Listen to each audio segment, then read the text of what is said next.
கர்த்தருக்குள் அன்பான தேவ பிள்ளைகளே, ஆண்டவரும் இரட்சகருமாகிய இயேசு கிறிஸ்துவின் நாமத்தில் உங்களுக்கு என் அன்பின் வாழ்த்துதலை தெரிவிக்கிறேன். இந்த மே மாதம் 1ஆம் தேதியில் ஆண்டவருடைய வார்த்தையோடு உங்களை கண்டு சந்திப்பதை குறித்து நான் மிக்க மகிழ்ச்சி அடைகிறேன். இந்த மே மாதம் 1ஆம் தேதி தொழிலாளர்களினுடைய தினமாக கொண்டாடப்படுகிறது. அதனால் யாரெல்லாம் வேலை செய்கிறீர்களோ, யாரெல்லாம் உழைக்கிறீர்களோ அவர்களுக்கு எல்லாருக்கும் என்னுடைய சார்பாகவும் அரைஸ் ஃபார் கிரைஸ்ட் மினிஸ்ட்ரி என்ற ஊழியத்தின் சார்பாகவும் அன்பின் வாழ்த்துதலை தெரிவிக்கிறேன். கர்த்தர் உங்களை உயர்த்துவாராக. ஒரு ஆமீன் சொல்லிருங்க பார்ப்போம். கர்த்தர் உங்களை உயர்த்துவாராக. ஆமென். இந்த நல்ல நாளிலேயும் கடந்து போன 4 மாதங்களும் நம்மை நன்றாய் நடத்தின ஆண்டவர் இந்த 2025 மே மாதம் 1ஆம் தேதியிலையும் நம்மை நடத்த அவர் வல்லவராய் இருக்கிறார். ஆமென். அது போகட்டும். கடந்த நாட்களிலே தேவ சமூகத்தில் ஆத்தும பாரத்தோடும், ஆண்டவரே என் பிள்ளைகள் 1ஆம் தேதி ஆனால் காத்திருப்பார்களே, இந்த பிள்ளைகளுக்கு என்ன வார்த்தையை கொடுத்து ஆசீர்வதிப்பது என்று தேவ சமூகத்திலே காத்திருந்த போது பரிசுத்த ஆவியானவர் என்னிடத்திலே ஒரு சில வார்த்தைகளை உங்களோடு பகிர்ந்து கொள்ளும்படி சொன்னார். அதை உங்களுக்கு சொல்லி நான் உங்களுக்காக ஜெபிக்க ஆசைப்படுகிறேன். இந்த 2025 மே மாதம் 1ஆம் தேதியில் ஆண்டவர் நமக்கு தருகிற வார்த்தை சங்கீதம் 145 அதனுடைய 14வது வசனம் இப்படி சொல்லுகிறது: கர்த்தர் விழுகிற யாவரையும் தாங்கி மடங்கடிக்கப்பட்ட யாவரையும் தூக்கி விடுகிறார் என்று எழுதியிருக்கிறது. தேவ பிள்ளைகளே, இந்த 5வது மாதம் 1ஆம் தேதியில் ஆண்டவர் உங்களை கை கொடுத்து தூக்கி விடுகிற மாதமாய் மாறப்போகிறது. ஆமீன் சொல்லுங்களேன். நீங்கள் ஆரம்பத்திலேயே கையை உயர்த்துவீங்கன்னா உங்களை பார்த்து நான் தீர்க்க தரிசனமாய் சொல்லுகிறேன், இந்த மாதம் யாரெல்லாம் போன மாதத்தில் உங்கள் கையை தட்டி விட்டாங்கன்னு தெரியல, தூக்க வேண்டிய இடத்துல எல்லாம் உங்கள் கையை விட்டாங்கன்னு எனக்கு தெரியாது. ஆனால் இந்த மாதம் கர்த்தர் சொல்கிறாரு, உன்னை நான் தூக்கி விடுவேன் என்று கர்த்தர் சொல்லுகிறார். ஆமீன் சொல்லுங்களேன். இன்னைக்கு என்னால் எழும்ப முடியலையே பிரதர், எனக்கு கை கொடுக்க யாருமே இல்லையே என்று நீ இந்த தொலைக்காட்சிக்கு முன்பதாக இருந்து பார்த்து கொண்டிருக்கலாம். ஆனால் தேவ அறையிலே தேவன் எனக்கு சொன்ன வார்த்தை என்ன தெரியுமா? என் பிள்ளைகளை பார்த்து தீர்க்க தரிசனமாய் சொல்லு, இந்த 5வது மாதம் நான் இந்த பிள்ளைகளுக்கு கை கொடுக்க போகிறேன் என்று கர்த்தர் சொல்லுகிறார். ஆமீன் சொல்லுங்களேன். என்னால் பிரதர் விழுந்து கிடக்கிற இதுல இருந்து எழும்ப முடியல பிரதர். ஓ ஆண்டவரே, இந்த விஷயத்திலிருந்து எப்படி நான் எழும்ப போறேன்னு தெரியாம புலம்பி கொண்டு இருந்தேனா, ஆவியானவர் தீர்க்க தரிசனமாய் சொல்லுகிறார், நான் உனக்கு கை கொடுக்க போகிறேன்னு சொல்லுகிறார். அவர் மடங்கடிக்கப்பட்டவர்களை தூக்கி விடுகிற தேவனாய் இருக்கிறார். தேவ பிள்ளைகளே, என்னால் எழும்ப முடியலையே பிரதர், என்னால் முன்னேறவே முடியலையே பிரதர், என் வாழ்க்கையில் இதுவரையிலையும் ஒரு முன்னேற்றமே இல்லையே, எனக்கு உதவி செய்ய யாரும் இல்லை, எனக்கு சப்போர்ட் பண்ண யாரும் இல்லை, என்னை ஆதரிக்க யாரும் இல்லையேன்னு நீ கவலையோடு இருந்தனா, ஆண்டவர் சொல்லுகிறார், மடங்கடிக்கப்பட்டவர்களையும் மறக்கப்பட்டவர்களையும் ஆண்டவர் தூக்கி விடுகிற தேவன். இந்த மாதம் உன்னை கை தூக்கி விடுவேன் என்று கர்த்தர் சொல்லுகிறார். ஆமீன் சொல்லுங்களேன். கடந்து போன 4 மாதமும் நீ கர்த்தருடைய கையை காணவில்லை என்றால் இந்த 5வது மாதம் உன் வாழ்க்கையில ரட்சிக்க கூடாதபடி கர்த்தருடைய கை குறுகி போகலன்னு வேதவசனம் சொல்லுகிறதே. ஏசாயா 51:1 இன்னைக்கு கர்த்தருடைய கரம் குறுகி போனதை அல்ல, அதை செயல்படுகிறதை நீ காண போகிறாய். சரி, வேதத்திலேயும் ஆண்டவர் ஒரு சிலரை எல்லாம் தூக்கி விட்டார். அதை உங்களுக்கு காண்பித்து உங்களுக்காக ஜெபிக்க ஆசைப்படுகிறேன்.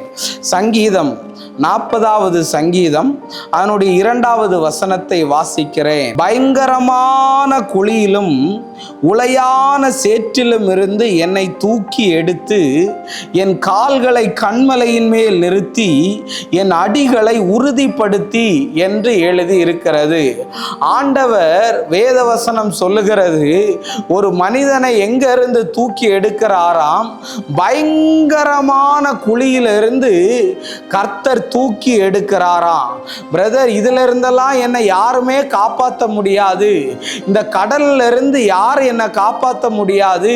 இந்த வியாதியிலிருந்து என்னை யாரும் காப்பாற்ற முடியாது.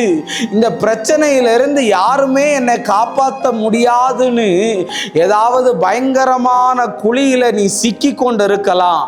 ஆனால் பரிசுத்த ஆவியானவர் சொல்லுகிறார், அந்த பயங்கரமான குழியிலிருந்து கை கொடுக்கிற தேவன் உன்னை தூக்கி விடுகிறவராய் இருக்கிறார். ஆமீன் சொல்லுங்களேன். ஷபரபா லபா. என் ஆவியிலே சிலரை பார்க்கிறேன். பிரதர், இந்த குழியிலிருந்து என்னால எழும்ப முடியலையே பிரதர். இந்த மாந்திரிகத்தினுடைய கட்டுகளிலிருந்து என்னால எழும்ப முடியலையே பிரதர். இந்த சூனியத்துடைய வல்லமையிலிருந்து என்னால எழும்ப முடியலையே பிரதர் அப்படின்னு நீ கவலைப்பட்டுக்கிட்டு இருக்கிறையா? இன்னைக்கு கர்த்தர் சொல்லுகிறார், உன்னை நான் கை தூக்கி எடுக்க போகிறேன் மகளே, உன்னை கை தூக்கி எடுக்க போகிறேன் மகனே என்று ஆண்டவர் தீர்க்க தரிசனமாய் சொல்லுகிறார். பிரதர், என் கணவன் பயங்கரமான ஒரு பாவத்தில் கிடக்கிறான். என் மனைவி பயங்கரமான ஒரு பாவத்தில் கிடக்கிறா. என் பிள்ளைங்க பயங்கரமான குழியில கிடக்கிறாங்க. இவங்களை எல்லாம் எப்படி காப்பாத்துறதுன்னு தெரியல, இவங்களை எல்லாம் எப்படி தூக்கி எடுக்கிறதுன்னு தெரியலையேன்னு கவலையோட இருந்தனா, இன்னைக்கு கர்த்தர் சொல்லுகிறார், அது எவ்வளவு பெரிய சூழ்நிலையா இருந்தாலும், அது எவ்வளவு பெரிய குழிகளா இருந்தாலும், அது எவ்வளவு பெரிய ஆழம் நிறைந்ததா இருந்தாலும், ஆண்டவர் கை கொடுத்து உன்னை தூக்கி விடுகிற தேவனாய் இருக்கிறார். ஆமீன் சொல்லுங்களேன். நிறைய நேரத்துல கல்யாணம் முடியும் போது புருஷனுக்கும் மனைவிக்கும் உடன்படிக்கையாக பைபிளை வச்சுட்டு பொண்டாட்டி கையை புருஷன் கையில் பிடிச்சு கொடுப்பாங்க. எதுக்கு தெரியுமா? மரணம் வருகிற வரையும் இந்த கையை விடக்கூடாதுன்னு. ஆனால் நிறைய பெண்களை பார்த்து நான் தீர்க்க தரிசனமாக சொல்கிறேன், உன் கணவன் உனக்கு கை கொடுக்க வேண்டிய நேரத்தில் உன் கையை தட்டி விட்டுருக்கலாம். உன் மனைவி உன்னை தாங்கி பிடிக்க வேண்டிய நேரத்தில் உன்னை தட்டி விட்டுருக்கலாம். ஆனால் இன்னைக்கு நான் உங்களை பார்த்து சொல்ல வரேன், மனைவி கை கொடுக்க மறந்தாலும், கணவன் கை கொடுக்க மறந்தாலும், உன் கூட பிறந்தவர்களெல்லாம் கை கொடுக்க மறந்தாலும், நீ வேலை செய்கிற இடத்துல உன்னை தூக்கி விடுறேன்னு சொன்னவங்க எல்லாம் உன் கையை தட்டி விட்டாலும், இன்னைக்கு கர்த்தர் சொல்றாரு, நான் உன்னை கை பிடித்து தூக்க போகிறேன் என்று கர்த்தர் சொல்லுகிறார். இந்த திருமண வாழ்க்கையில பயங்கரமான குழியில வந்து மாட்டிக்கிட்டேன் பிரதர், பயங்கரமான போராட்டத்துல வந்து மாட்டிக்கிட்டனே சிஸ்டர்னு நீ அழுகிறையா? இன்னைக்கு கவலைப்படாத, இந்த குழியிலிருந்து உன்னை தூக்கி எடுப்பேன் என்று கர்த்தர் சொல்லுகிறார். ஆமீன் சொல்லுங்களேன். வேதத்திலையும் ஆதியாகமத்தின் புத்தகம் 37வது அதிகாரம் அதனுடைய 22வது வசனத்தை வாசிக்கிறேன். அவர்களை நோக்கி, அவனை கொல்ல வேண்டாம், நீங்கள் இந்த இரத்தம் சிந்தலாகாது, நீங்கள் அவன் மேல் கை வையாமல் அவனை வனாந்தரத்தில் உள்ள இந்த குழியிலே போட்டு விடுங்கள் என்று சொல்லி, இவ்விதமாய் ரூபன் அவனை அவர்கள் கைகளுக்கு தப்புவித்தான் என்று எழுதியிருக்கிறது. யோசேப்பை தன்னுடைய சகோதரர்கள் எல்லாம் குழியில கொண்டு போட்டாங்களாங்க. அந்த குழி என்ன குழி தெரியுமா? வனாந்தரத்தில் உள்ள ஒரு குழியா. அண்டர்லைன் பண்ணுங்க அந்த வார்த்தையை. கர்த்தர் சொல்றாரு, வனாந்தரத்தில் உள்ள குழியில கொண்டு போட்டா யாருக்குங்க தெரியும்? அந்த வனாந்தரத்தில் யாருமே இருக்க மாட்டா, எந்த ஆள் நடமாட்டமும் இருக்காது. அப்போ இவனை யாருமே காப்பாற்றக்கூடாதுன்னு வனாந்தரத்தில் உள்ள ஒரு குழியில கொண்டு போட்டாங்களாம். தேவ பிள்ளையே, இன்னைக்கு நீ வனாந்தரத்தில் கடக்கலாம், யாருமே இல்லாத ஒரு சூழ்நிலையில இருக்கலாம். ஒருவேளை கடல்ல நீ மாட்டிக்கொண்டு இருக்கலாம், ஒருவேளை மன அழுத்தத்துல நீ போயிருக்கலாம். ஆண்டவரே, இந்த குழியிலிருந்து யார் என்னை காப்பாத்துறதுன்னு தெரியாம நீ அங்கலாய்த்து கொண்டு இருக்கலாம். ஆனா யோசேப்பை அந்த வனாந்தரத்தில் உள்ள குழியிலிருந்து கர்த்தர் தூக்கி எடுத்தது போல இன்னைக்கு பண கஷ்டத்துல வாடகை கொடுக்க முடியலையே பிரதர், பிள்ளைக்கு ஃபீஸ் கட்ட முடியலையே பிரதர், ஓ இந்த வனாந்தரத்தில் தனித்தே நிற்கிறேன். எனக்கு அப்பா இருக்கிறாங்க, எனக்கு அம்மா இருக்கிறாங்க, எனக்கு கூட பிறந்தவங்க எல்லாம் இருக்கிறாங்க, எல்லாரும் இருந்தும் எனக்கு உதவி செய்ய யாருமே இல்லையேன்னு சொல்லி யோசேப்பை மாறி வனாந்தரத்தில் ஒரு குழியில உன்னை கொண்டு போட்டிருந்தால் இன்னைக்கு கர்த்தர் சொல்றாரு, அந்த குழிகளை நான் வழிகளாய் உனக்கு மாற பண்ணுவேன். ஆண்டவர் அவனை அந்த குழியிலிருந்து தூக்கி எடுக்கக்கூடிய அற்புதத்தை செய்தது போல உன்னையும் இந்த பண கஷ்டத்திலிருந்து, உன்னையும் இந்த போராட்டத்திலிருந்து, உன்னையும் இந்த அலகழிப்பிலிருந்து தூக்கி எடுக்கிறதற்கு கர்த்தருடைய கரம் உனக்கு கை கொடுக்க போகிறது என்று கர்த்தர் சொல்லுகிறார். ஆதியாகமம் 37வது அதிகாரம் அவனுடைய 24வது வசனத்தை பாருங்க. அவனை எடுத்து அந்த குழியிலே போட்டார்கள், அது தண்ணீர் இல்லாத வெறும் குழியா இருந்ததாம். அப்படின்னா என்ன அர்த்தம் தெரியுமா? தண்ணியில் உள்ள குழியில கொண்டு போட்டா அவன் நீச்சல் அடிச்சாவது மிதந்தாவது மேலே வந்துருவான்னு பார்த்து எந்த குழியில தண்ணி இல்லையோ அந்த குழியில கொண்டு போட்டாங்களா. நீ ஏறி வந்துடக்கூடாது, நீ பொழைச்சிடக்கூடாது, நீ முன்னேறிடக்கூடாதுன்னு சொல்லி. இன்னைக்கு இந்த மாதிரிக்குல தண்ணீர் இல்லாத வெறும் குழியில வறண்டு போய் இருக்கிறையா, காஞ்சு போய் இருக்கிறையா, வாடி போய் இருக்கிறையா மகனே, இன்னைக்கு கர்த்தருடைய கரம் யோசேப்பை தூக்கி எடுத்தது போல இந்த மாதம் உன்னையும் தூக்கி எடுக்கும். சிலருக்கெல்லாம் காஞ்சு போனது போல தன்னுடைய வயிறு பகுதிகளில் அந்த மாத வருகிற அந்த பீரியட்ஸ் வர முடியாதபடி கஷ்டத்தோட இருக்கிறாய். கிட்னியில கல்லோட இருக்கிறாய். ஷபரபா லாகா, குடலெல்லாம் புண்ணால அழுகி போய் இருக்கிறதா? உன்னுடைய முட்டி தேய்ந்து போய் இருக்கிறதா? இன்னைக்கு உன்னை யார் குழியில போட்டாலும் கர்த்தர் தூக்கி எடுப்பேன் என்று சொல்லுகிறார். அதனால கவலைப்படாதீங்க. இந்த மே மாதம் 1ஆம் தேதி கர்த்தர் உங்களை தூக்கி எடுப்பார். கடைசியாக மத்தேயு 14வது அதிகாரம் அவனுடைய 31வது வசனத்தை வாசிக்கிறேன். உடனே இயேசு கையை நீட்டி அவனை பிடித்து, அற்ப விசுவாசியே, ஏன் சந்தேகப்பட்டா என்றார். பேதுருவை கர்த்தர் கடலில் நடந்து வர சொன்னார். இவன் கர்த்தரை பார்த்து நடந்து வருகிற வரையிலையும் இவனுக்கு எந்த பிரச்சனையும் இல்லைங்க. ஆனா இவன் பின்னாடி என்ன நடக்குதுன்னு திரும்பி பார்த்த உடனே கடலின் ஆழத்துல அமிழ்ந்து போனானா. அவன் நினைச்சான், இவ்வளவு நாள் நான் கர்த்தரை தான் பிடிச்சிக்கிட்டு இருக்கிறேன், அதனால எந்த சூழ்நிலை வந்தாலும் நான் அவரை விட மாட்டேன்னு. ஆனா ஒரு சூழ்நிலையில காற்றும் புயலும் அதிகமாய் அவனை அமிழ்த்தின போது அவன் கேட்கிறான், ஆண்டவரே நான் அமிழ்ந்து போகிறேனேன்னு. அப்பொழுது கர்த்தருடைய கரத்தை கொடுத்து அவனை அமிழ்ந்து போன சூழ்நிலையிலிருந்து கர்த்தர் தூக்கி எடுத்தாரா? இன்னைக்கு நீ அமிழ்ந்து போகிற சூழ்நிலையில இருக்கிறையா? என்னால திருமணம் ஆகலையேன்னு மன உளைச்சல்ல இருக்கிறையா? இன்னும் குழந்தை பாக்கியம் கிடைக்கலையேன்னு அழுது கொண்டு இருக்கிறையா? ஐயோ இந்த கடல்ல நான் அமிழ்ந்து போகிறேனே, ஐயோ இந்த போராட்டத்துல நான் அமிழ்ந்து போகிறேனே, இந்த மன அழுத்தம், இந்த டிப்ரெஷன்ல இருந்து என்னால வெளியே வர முடியலையேன்னு அழுது கொண்டு இருக்கிறாய். ஆவியில பார்க்கிறேன், நிறைய பிள்ளைகளுக்கு வேலை இல்லையேன்னு அழுது கொண்டு இருக்கிறீங்க.